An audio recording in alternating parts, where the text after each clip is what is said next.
Well, hello and welcome back to Brave New Teaching. We have got the first of a two-part episode coming at you today, and we are talking about one of our favorite weeks of the year. It's Banned Book Week, friends. Hi, Amanda. Hi, everyone. Banned Books Week. It's almost here, that last week of September. So when we're talking about Banned Books Week, because this was actually a brainchild of my dear friend Amanda, tell us what sparked this idea in you and kind of like where you are seeing this episode in two parts go. Well, so here's the thing. Number one, we are in real time preparing for our festival. Our fall festival for 2021 is all centered around teaching dystopia, right? So for me, whenever I teach dystopia, this thread always surfaces. There are so many things in dystopia that are important, but the thread that keeps coming to life for me is this idea of who controls information and what happens when that information is twisted or put in the wrong hands. And all of that censorship stuff really is a powerful thread for me in dystopia. So in the celebration of this festival coming up, I really thought it would be great for us to address our responsibilities in the classroom with regard to challenged books, censored books, banning books, all of the above. There are a lot of nuances to this experience as an English teacher, right? Like we're the gatekeepers to so much cultural literacy experience for our students, but we are also operating within a school district with parents and children. And there are so many variables. And I thought it would just be great to start the conversation here. And then you can go to your departments and to your colleagues and continue the conversation in whatever way you need to based on your circumstances. Right. And that kind of goes back to, if you are listening to this episode, but you have not yet heard, a few weeks ago, we did just making the case for dystopia, why dystopia should be taught in every classroom and what it is about dystopia specifically that the two of us really subscribe to when it comes to presenting our students with certain questions, with certain topics, with certain problems to solve and figure out. Give a listen to that episode. Head to the show notes and link up to that episode. I don't know what I'm trying to say, but listen to that episode first and then come back to this one so that you can kind of get into the head of like what we're talking about here. Because we are, like I said, it's a two-part episode. This first part is going to be about exactly what Amanda was just talking about, the decisions we make as teachers, because like it or not, we are gatekeepers. We are making a lot of decisions and those decisions carry weight. So we're going to talk about that today. And then next week, we are going to talk about defending those decisions in a lot of ways. And like when those decisions are challenged, specifically having to do with banned, censored, challenged, replaced texts, but also just like topics in the classroom. So yes, we're talking specifically about materials and texts, which are inherently going to lend themselves to a social science, especially an ELA classroom. But every classroom everywhere has real life kids who are living in the real life world, who have real life topics floating around in their heads. And hopefully they have an opportunity to talk about those topics or at least somehow process those things. And some things are taboo. So let's just poke a big hole in it and see where it goes. What do you think? I think it's time to cue the music. Cue the music!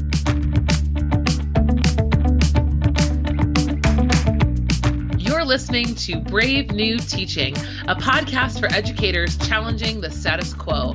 I'm Amanda, and I'm a high school English teacher in Illinois. And I'm Marie, and I'm also a high school English teacher in Southern California. We're so glad you're here. Enjoy the show.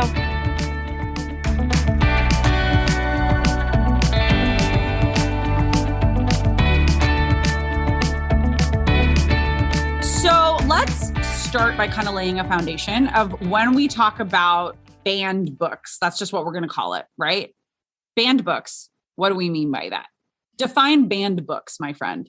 So for purposes of our conversation today, I want to talk about them as a situation where one party has deemed the content of a text threatening, dangerous, or unsuitable for a particular audience. So I think that's helpful for us to think about the two pieces. There's the content and there's the audience. Right. And that's really important for us as educators to take into account with every situation that we face. So I really think that our work is so densely tied into this because We serve a population, our students, who are impressionable, vulnerable, but also sheltered and potentially living in a vacuum of ideas and values and beliefs. So we're always, at least in high school, I've never taught middle school, and I've definitely not taught younger than that.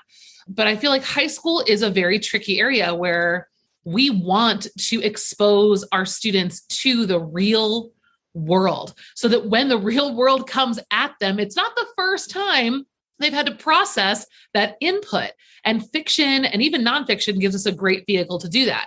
However, there are also there's a big but there, right? There's a big however but there, because we need to also be sensitive to trauma, to misappropriation, to experiences, to genuine concerns. So really, we're just kind of, even equity is part of that conversation, right? So as the curriculum builders in an English department, a science department, a math department, whatever text, social studies we're putting in front of our students, we're making decisions that walk that line. Well, if we're thinking about equity in its truest form, which is equal opportunity or access, right? The same amount of access, and that's differentiated for the individual to X, Y, and Z. That there's equity for you. That transcends culture, it transcends ability, it also has a lot of what you're talking about, the shelter, the world in which, the context through which a student is seeing whatever it is, like to create experiences that are equitable, truly equitable in our classrooms, we have to take into consideration a lot of different things. And the truth of the matter is, I'm not my student's parent.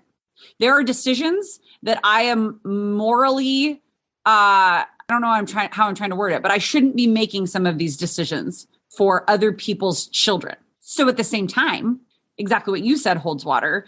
When students get into the real world, whether that's for your university, higher education, a job, whatever it is that's outside of the walls of my classroom and the hallways of my school, that's beyond graduation day, I would not be doing my job correctly or fully if the first time they engage with somebody with a differing opinion than them on a really important issue, not peanut or regular M&Ms, right? But like something that is political, something that is moral. If the first time that they're engaging with someone who has a different viewpoint than them is after my class, I've done them a disservice. So bringing up touchy topics is kind of our responsibility. So that students are able to either see a model for navigating those topics, to maybe try navigating those topics, right? But just so that it's not completely taboo and completely unspoken, they have to have had some sort of an experience. And I think that what fiction does for those of us who are all ELA teachers, fiction provides us a platform to start a discussion. I think, and we'll talk about this in the second episode a little bit more, but there is a lot of misinterpretation of what novels are used for. Novels are not used to teach someone how to act or how to not act. I mean, I sure hope not. Not in a public school anyways, my gosh. No. Yeah. But just because a particular text is selected doesn't mean that it's a model for behavior or a suggestion for a lifestyle, or it's none of those things, right? But that is though a risk, right? That's part of the responsibility of us, the curriculum designers, because we are working with such an impressionable population, because these are kids, and kids are looking to the adults, the people standing in their classroom, right? Their teachers, whoever they're looking to for models. And if something is presented to them, they're automatically going to have a piece of them that goes, am I supposed to act this way? Oh, this is what I'm supposed to do. And so part of that responsibility is being able to gauge whether or not our students understand that this is just a character and example. Yeah, sorry, I totally cut you off. No, we're the perfect spot. So let's start. I want to start with this idea of the spaces we hold as teachers. Okay. So in our work, we hold, sometimes we'll just say we do for now, we hold the keys to novels that are taught for whole class units.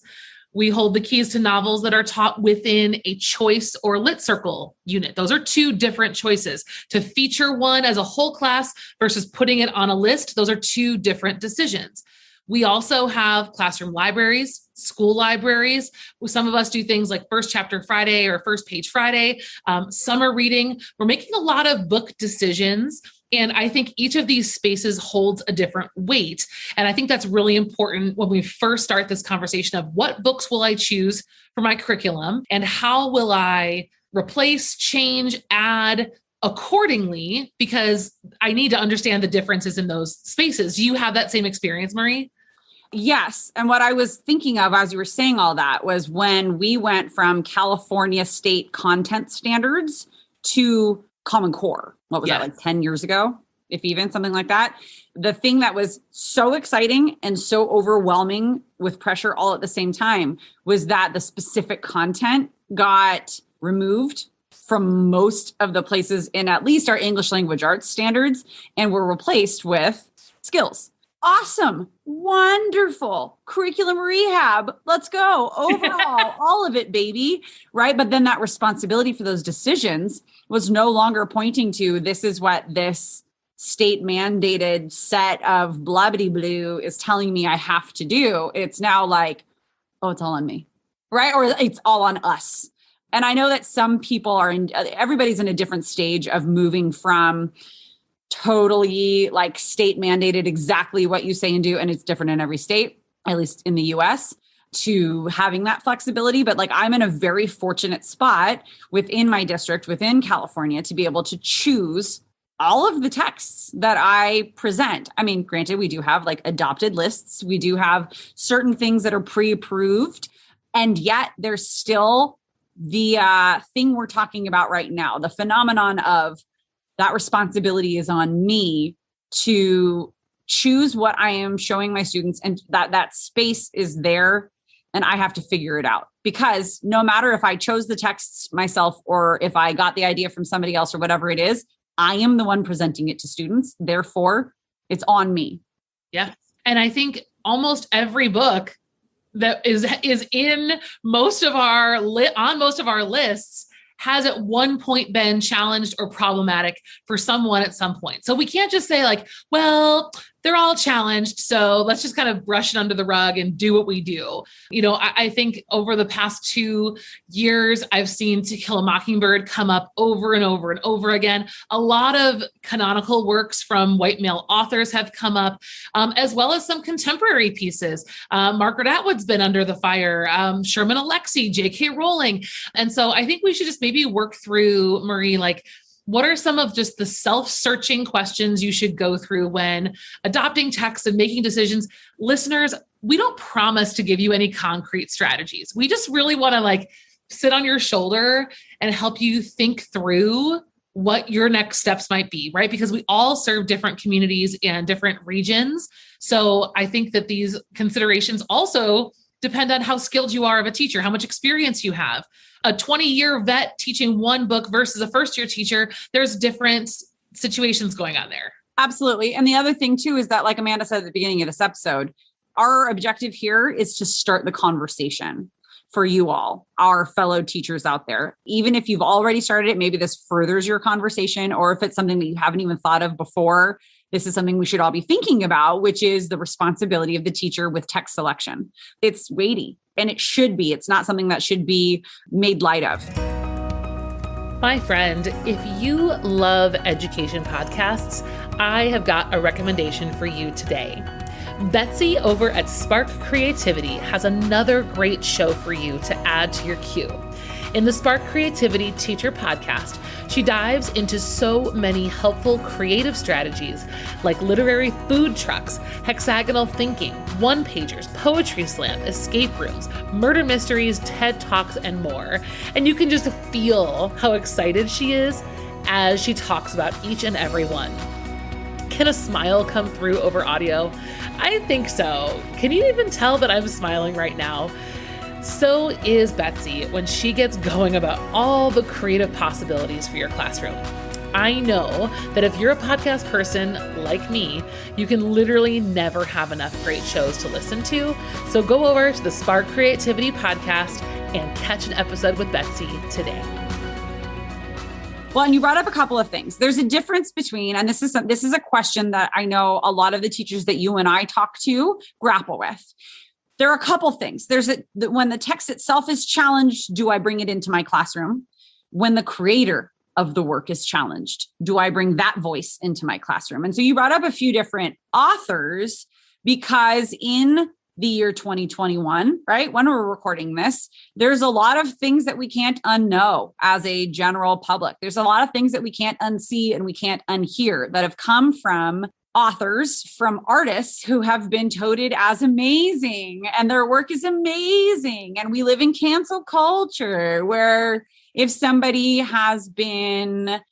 their reputation has been tarnished by their own actions or the actions of somebody else, something in their history or their current life, what do we do with that, right? There's been a big movement to cancel people, which some people should be canceled. Some people should be replaced. And that's something that we're going to talk about a little bit. But like, where does that decision-making lie? Are the decisions that we're making for a text to bring into our classroom, like I was starting to say, am I focusing only on the text? But then when I'm focusing only on the text, because quite frankly, Harry Potter itself is pretty good. Like, there's not a whole lot problematic within the work itself. I mean, obviously there's problems in everything, like we've said. So like, take this with a grain of salt. But the story itself, not horrible. Right. The author herself has said some very, let's just call them insensitive, but pretty horrible things, doubled down on them about the trans community, and has not made amends, has not made it better. No. Where is my responsibility? How do I feel morally about highlighting her voice through her work? How much of her work is her and how much of her work is for us?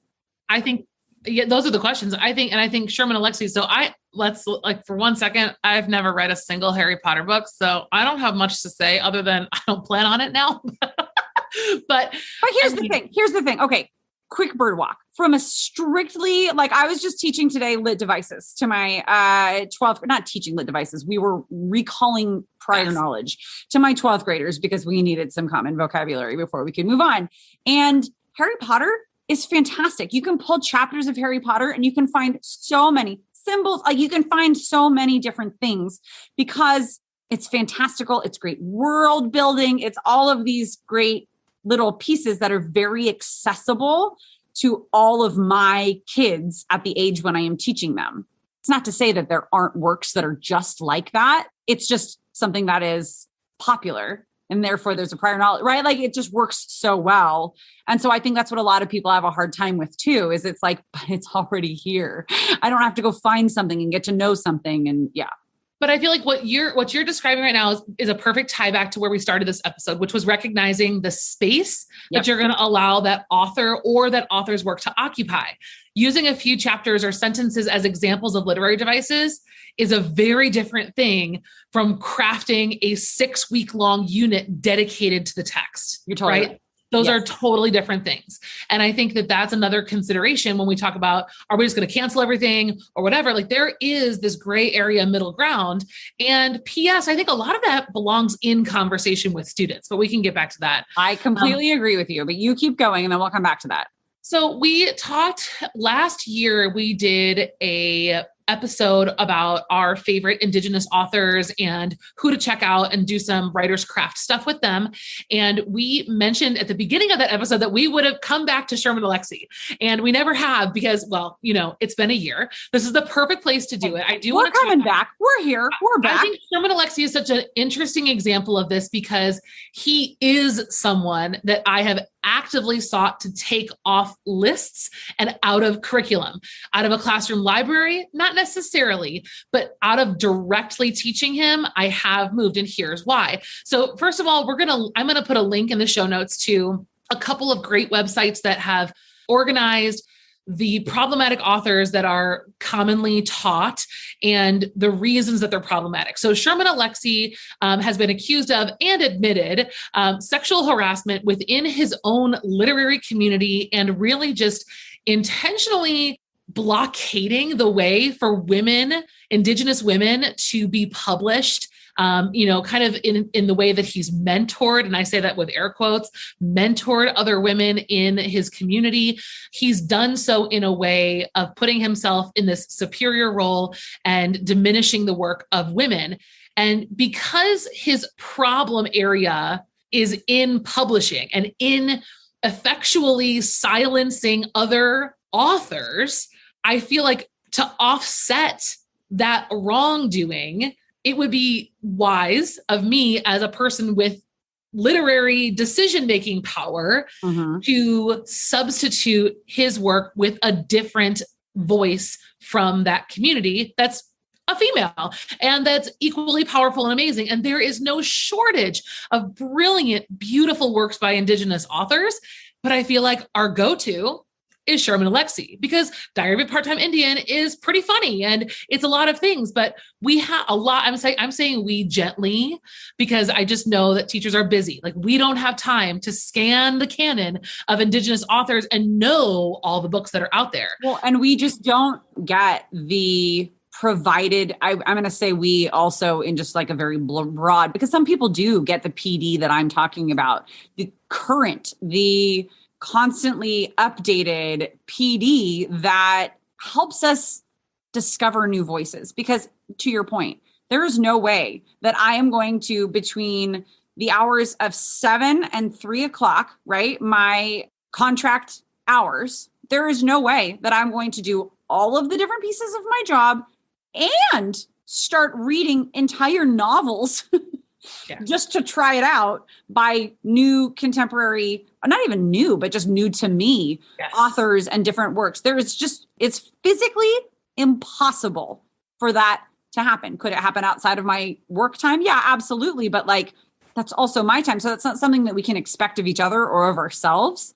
And that type of PD just isn't happening as widely as it should be and as it needs to be. And so like, I have a lot of empathy for teachers who have a hard time finding different texts that are new to them, because when the hell are they supposed to do it? Like, how are they supposed to do it? I get that. You and I are two of the loudest voices I know saying, find new texts. It doesn't need to be the canon, But we also are very real about like, you can't always go outside. What do I use? So like, that's where we, create, like you're talking about, like Indigenous writers, like that episode, or we had one on Black authors, or we had one on Latino and Latinx authors, like trying to build out, like, hopefully we've built up our reputations within our field to be able to say, hey, this works really well for this and that. And like, you all out there know that we're reputable and that like, we know what we're talking about, but there's just not enough content like that in the world.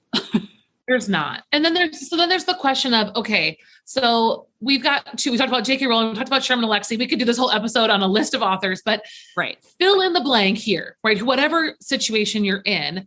So what next, right? So I think that the most important thing that's been missing is there has to be a conversation. Right. Your department needs to talk about this. There needs to be an exchange, whether you're all rooting for a change or some of you are sticking to your guns and you really want to keep something. That conversation alone, at least where I was not happening. It was just kind of decided or not decided, or we just kind of all moved on and pretended like nothing was happening. Yeah. I think the conversation around the text is number one.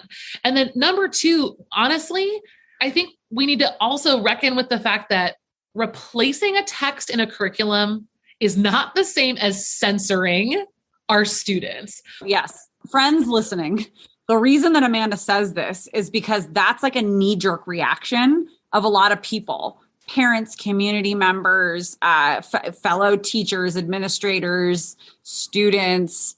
It's censorship. No, it's effing not. It's not. No. That's literally not censorship. And that's where this like really ties in with the whole dystopian genre.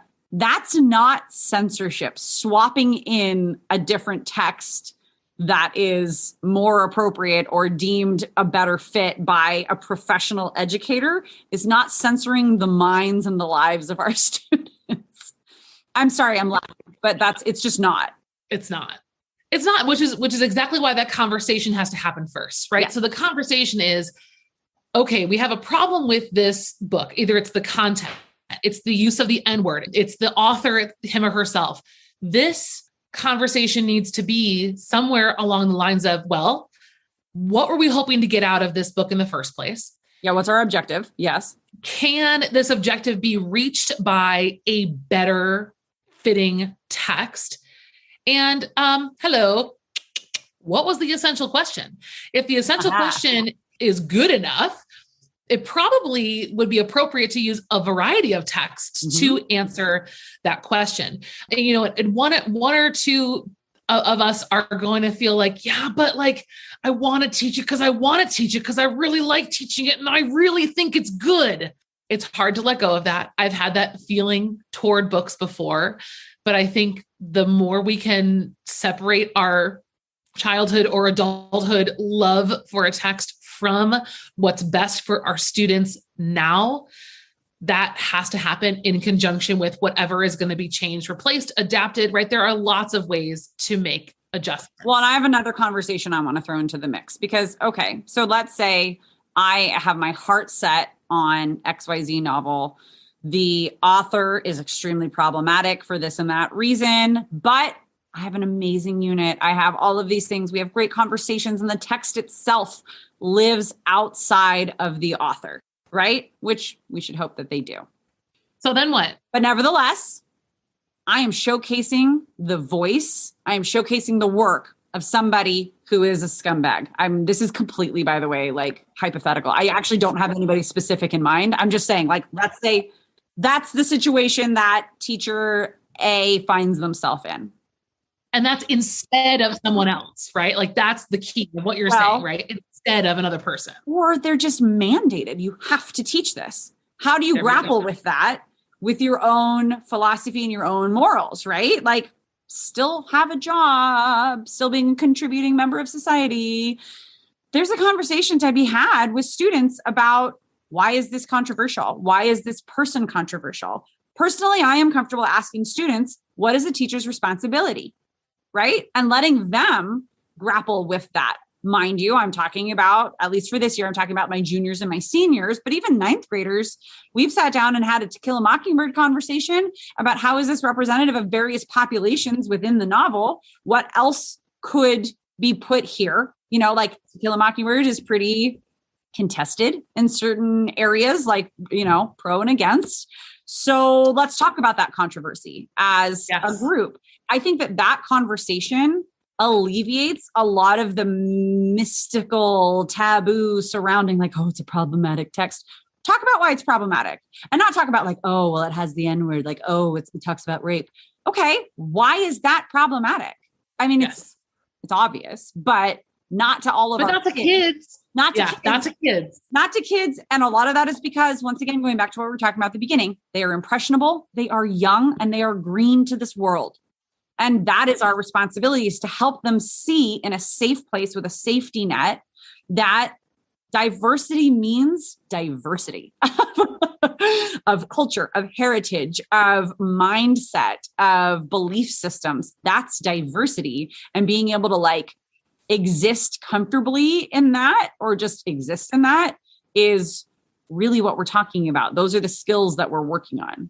And I think to kind of wrap us up, this, like I said, we were not going to get you guys anywhere like with an actionable step for tomorrow, just really thinking about it.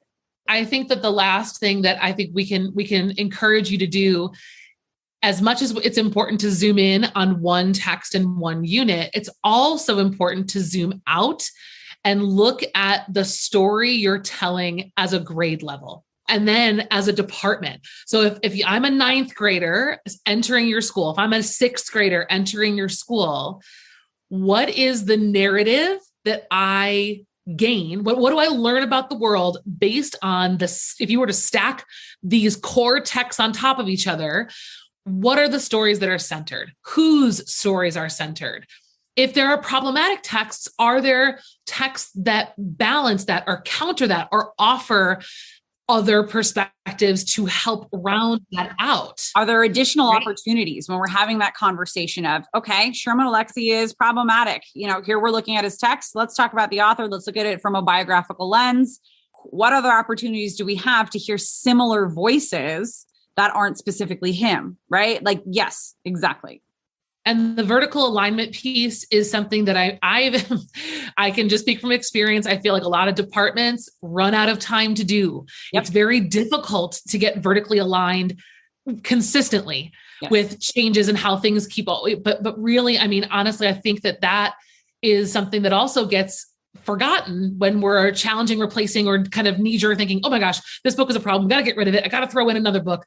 Sometimes a canon piece is perfect because it's a problem. Because it's an issue. Yes. Or because like, I will ride this bus till, to hell and back.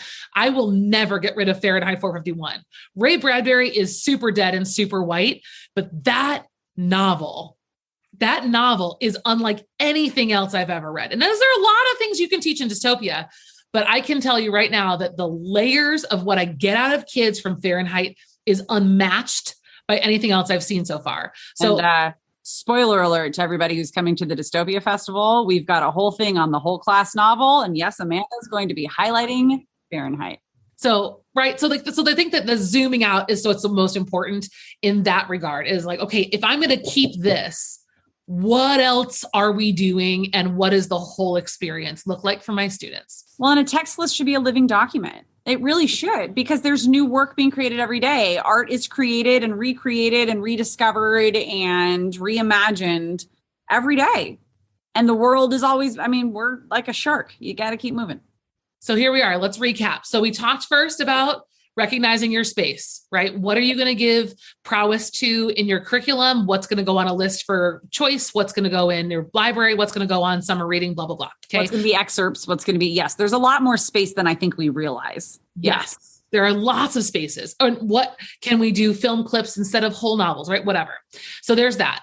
Then there is this idea of trying to make the space for professional development, conversations, and seeking out opportunities to learn about other texts, other authors, making time for ourselves to read more widely, and even just to do the background research on authors that have had these issues. Maybe this is the first time you're hearing about J.K. Rowling and Sherman Alexie. And give yourself grace. If it is okay. Like we give you grace as your colleagues. 100%. Give yourself grace if this is something that you're listening going, that sounds great. There is literally no way I can do that right now. That's okay. You're not alone, but you're thinking about it, which is better than putting your blinders on.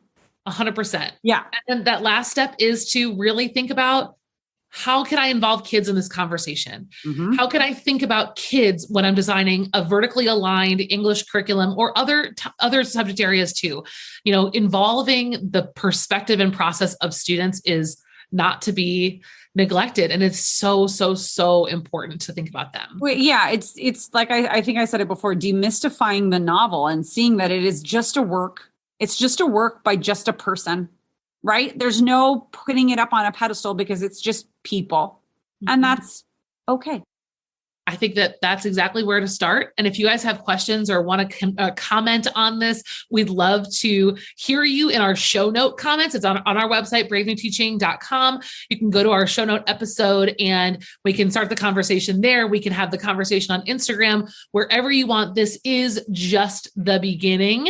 But we really hope to see you at the Fall Festival where we can really get into this. Yes. If you have not yet registered and you're listening in real time, go to bravenewteaching.com/dystopia and get yourself registered. There's the free version. You can come along with us for the whole entire week of September 27th, and you'll get all the content every day, and it'll be amazing, and it'll be so fun. And we'll talk about all of these things and more. And then also stay tuned for next week, because now that we've talked about the decisions that we make and kind of the process and things to think about and the layers of deciding which texts are going to go into our classrooms, we're going to talk about when those decisions are challenged and when we have to defend those decisions or choose not to. That's what we're talking about next week. We're going on like banned book week 2, if you will. Yes, it's going to be amazing. Yes. Thank you all so much. Share this episode with a friend or with your department or whoever you think would benefit from it. And if you have a moment, leave us a rating and review on iTunes. That also helps other teachers find us and be a part of this Brave New Teaching community. And it helps us just get an idea for what everybody out there needs, because, we're in our own little vacuums and we want to know what you all need. We do. So Until we meet again, thank you so much for joining us, friends. Bye.